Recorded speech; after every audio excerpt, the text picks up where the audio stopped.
Welcome to Catholic Writers Every Catholic Should Read. Today's Catholic writer is Walker Percy, and we're going to be talking with Sister Margaret Kerry, high school friend of mine who introduced me to Walker Percy. Sister Margaret in Charleston, South Carolina, welcome. Welcome to you. Thank you so much for allowing me to be on the show. I love Walker Percy. Yeah, so you really were the one who introduced me to Percy through a paper that you wrote back in college. And I went home and found a couple of his books on my dad's bookshelf. And I read Love in the Ruins and Thanatos Syndrome. And I was like, wow, this guy really is onto something.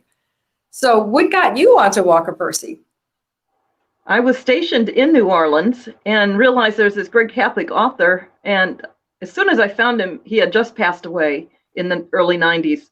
So I went out and found The Moviegoer. I read it, and at first I was trying to figure out, what is he saying here? And then I moved on to Pilgrim in the Ruins, or Pilgrim in the Ruins was some of the words that he wrote about his books. And I picked up another book, Love in the Ruins, and then Second Coming. And I loved Second Coming. It was like a new Adam and Eve story. So I went back to Moviegoer, and it was almost like all the weed whacking I had done to find out what is he saying appeared, this field of glory appeared, and then I just could not stop reading Percy and writing about him. And I'll tell you why. Please, as we go through the show. Okay. So wait a minute. So the book that held the key for you was not The Moviegoer, which was his first book, but what was the one you mentioned? Second Coming. Now I haven't read that one. Excellent. Though when I went back to The Moviegoer, I fell in love with that. And I tell people who want to start reading Percy that The Moviegoer is probably the best place to start. But they need a key. So how do you find that key? Please, yes. Yes. So the key to Percy is really that knowing his background, his life. He was not Catholic as he grew up, and he went into medical school. So his family was going through a lot of difficulty. He had suicides in his family, he had a lot of despair. And as he was going to medical school, he suddenly contracted tuberculosis. And this became a saving grace in his life, because during his 2-year recovery, he started reading different philosophers and existentialists. Some of them were atheists, but he also picked up Kierkegaard and Gabriel Marcel. Gabriel Marcel, of course, gave him this Catholic background. Then he was also with another doctor who also had tuberculosis, who was Catholic. So that intrigued him. In his growing up years, his cousin, Will, actually led him toward understanding that Catholicism had something to offer. Will never became a Catholic, but he said, there's something there. So that kind of started Percy on his own search. And after he recovered, he decided to become an author, because he realized, I want to reach as many people as I can through a novel. And just like Flannery O'Connor, he said, people need new words to wake them up. He himself woke up from this despair that he felt, this malaise that he called. And it took sickness. It took this 2 years of recovery. He met his wife. She became a Catholic with him as they both went on this search. His first book, The Moviegoer, won a National Book Award. But That's it was a good way to start. Yeah, it was different. It was like Flannery, but it wasn't. So in a way, he knew Flannery O'Connor, and he loved that she had to shout loudly for people to pay attention. So he shouts loudly too.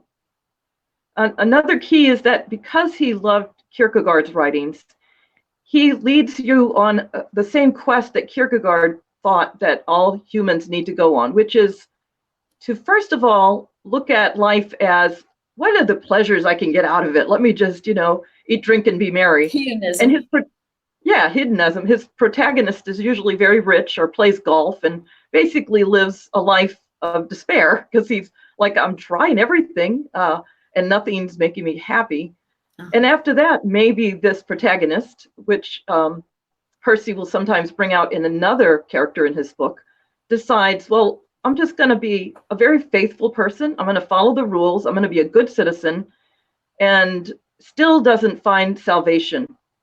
And Percy's role in writing these books is to lead us to the main point, which is transcendence, that we won't find salvation where we think we're finding it, but we only find it to go beyond ourselves. And that's where Gabriel Marcel, the philosopher, comes in, because Percy then says, Marcel tells us that the only place you're going to find happiness is in the other who will lead you to God. That sounds like very much like St. John Paul II. Exactly. The gift of I was ourselves. saying, this is the, man can only find himself through a sincere gift of self, which is the foundation lines from Vatican II for the whole theology of the body.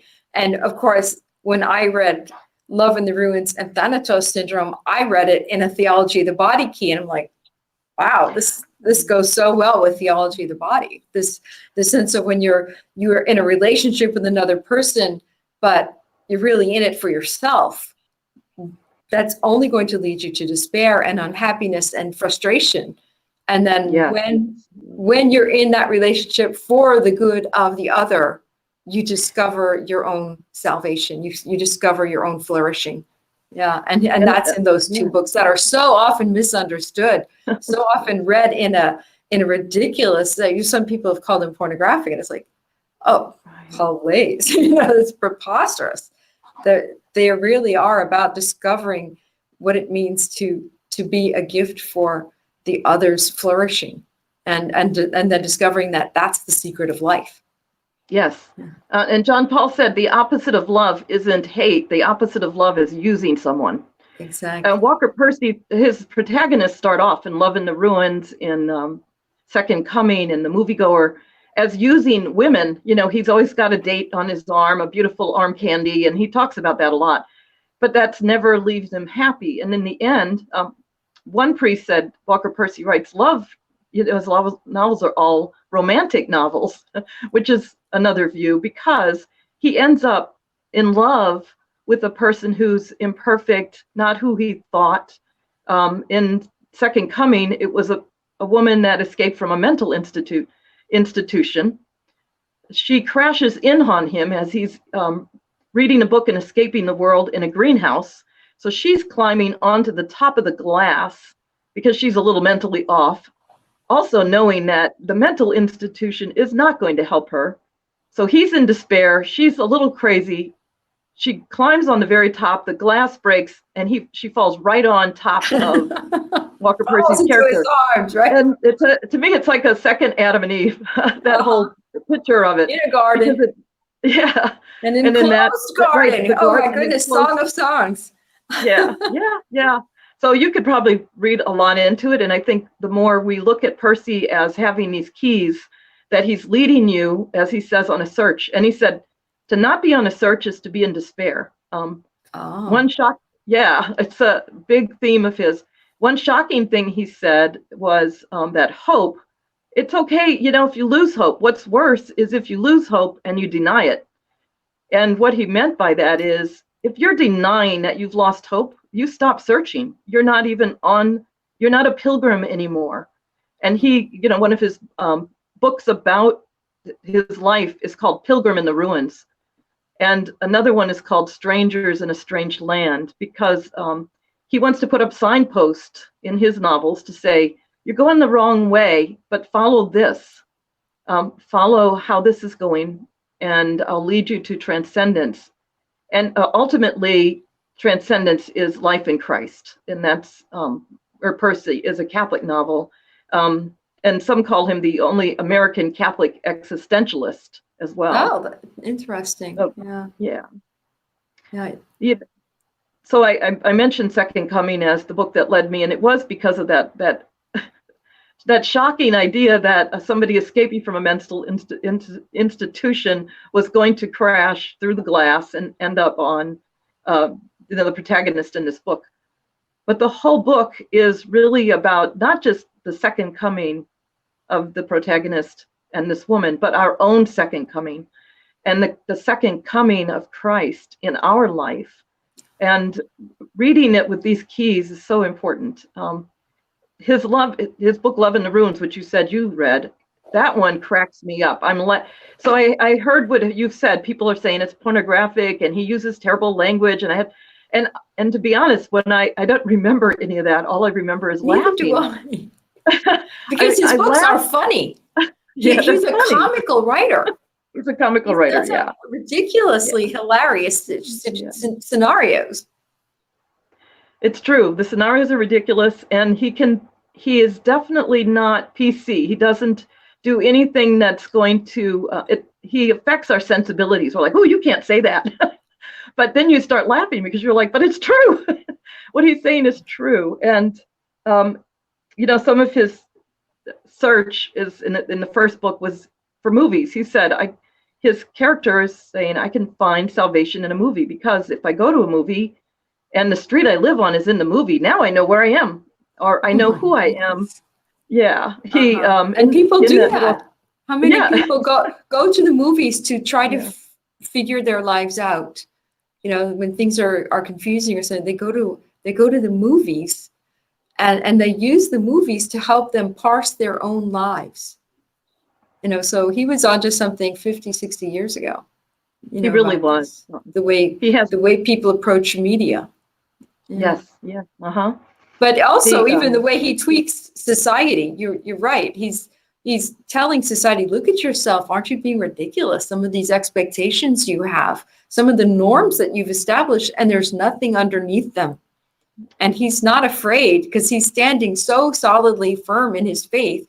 He's not afraid to tell society, that's ridiculous. That's about, there's nothing underneath it. And take a look at what it looks like. Here, I'll show you in the pages of a book through my character. I'll show you how silly it is.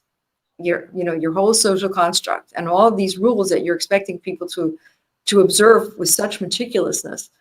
And, he's just setting them up to laugh at themselves so that they can, put it aside and maybe begin to take a breath of a different kind of air. And you used the word social construct, and that was Percy was saying, we're in a society that's constructed. One of the other examples he gave, talking about movies, was William Holden is in his novel The Moviegoer, and he's on a honeymoon in New Orleans, and Percy sees him and says, oh, if I could just go up to him, oh, if I could just bring him to my club, oh, imagine I could bring him there and say, this is Ed and this is Holden. And just, he said, then suddenly I will be who I'm meant to be. So as he's speaking, some ladies see him and they pass Holden by, and then they know who it is. So they start, he said, giggling and gathering around him.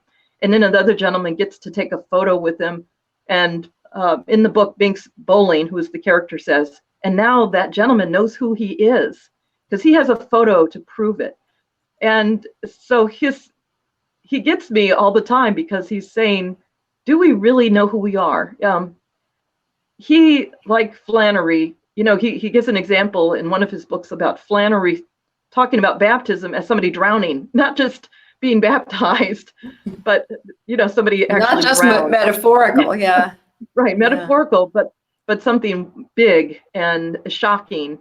And Percy understood that. He said, because our language of today is, we're looking at things that should have all this transcendence, and we've kind of made them an everyday thing.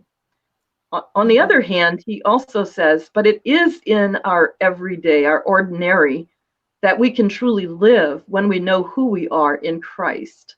He may not use those words, but that is what he's saying.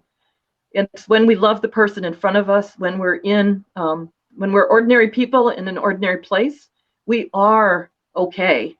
We are, because now, existentialism is all about being free. So an atheist existentialist will say, I'm free to do whatever I want. A Catholic existentialist will say, I'm free because I've been given free will, and I'm free to do the will of God. So Percy's always heading in that direction. True freedom is freedom in God, who has given us freedom. Free to be who God made me, to be the best possible iteration of God's idea of me, and free of all the things that would hold me back from being that person. Our society doesn't quite recognize that some of the things we think of as freedom are actually tying us down. They're impediments to real personal freedom. Yes. Yeah. So he does show that.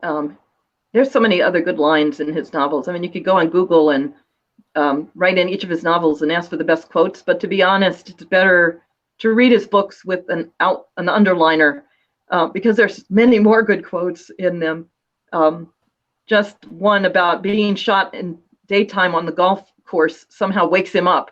And he's just saying, if we're shot at every day, maybe we'll be more aware of life. That sounds just like Flannery O'Connor, too. That was, in fact, in A Good Man is Hard to Find. I think the Misfit said that about the grandmother.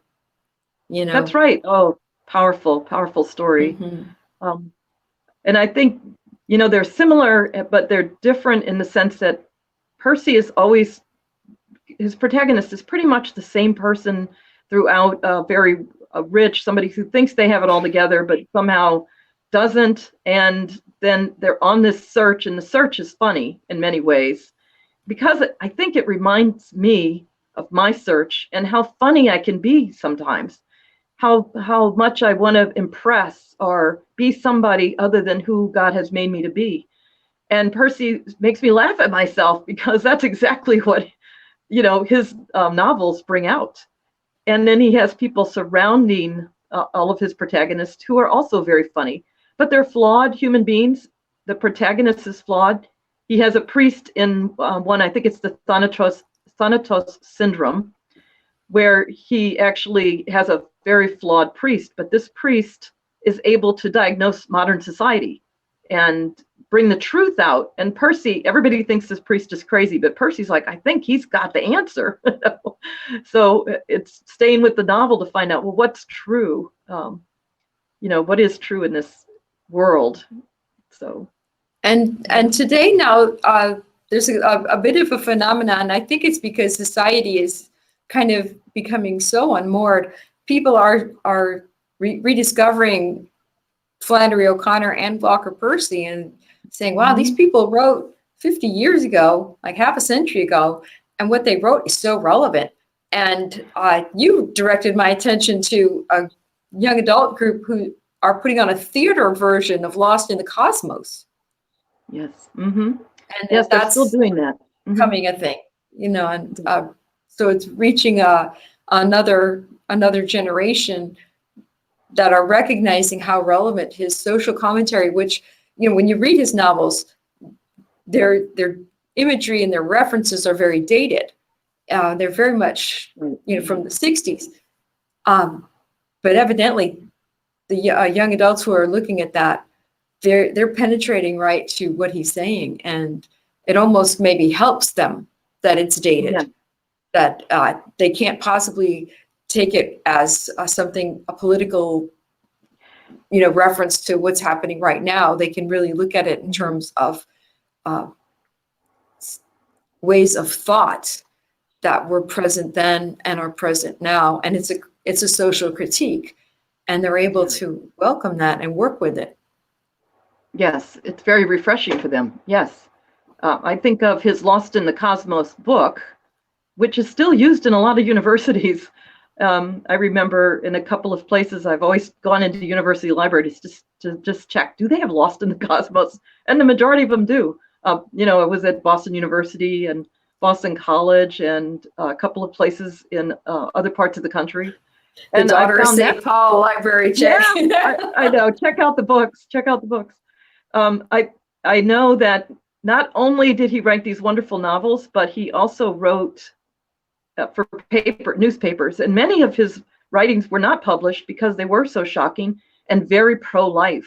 He wrote some of the best articles on life, and you think of, he died in the 90s, so this was a big thing in the 70s, and I think he was one of the first ones to actually see what was going on in abortion and pro-life. So his not only in his, I think it's in Signpost in a Strange Land, that's the book that will have some of his unpublished articles, and the papers refuse to publish them. And you're like, wow, these would be powerful today. So I'm glad that the book is out.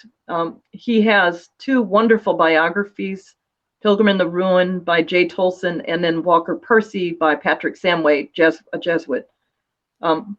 He won the award at Notre Dame. The Letari Medal? The Letari Medal. Mm-hmm. And you can still see that on YouTube. I was watching it the other night in preparation for this. And he gave such a wonderful little talk and presentation. And he's sitting there, and everybody in the audience is a relative of the Percys. It's his daughter. His daughter Ann was born deaf.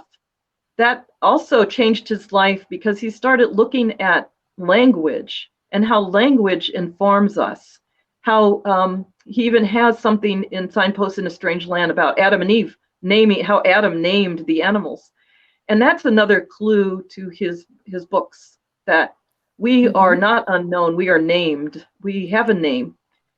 He's very incarnational, obviously, as a Catholic Christian. So he really gives a lot for us to chew on. I think he's one of those authors where you might pick up a book and say, okay, I've read a book, but the reality is, if you get him, you're going to just devour not only his books, but any commentary on him, any shows, anybody who's writing about Percy or loves Percy. There's also in Louisiana, they even started a Walker Percy festival.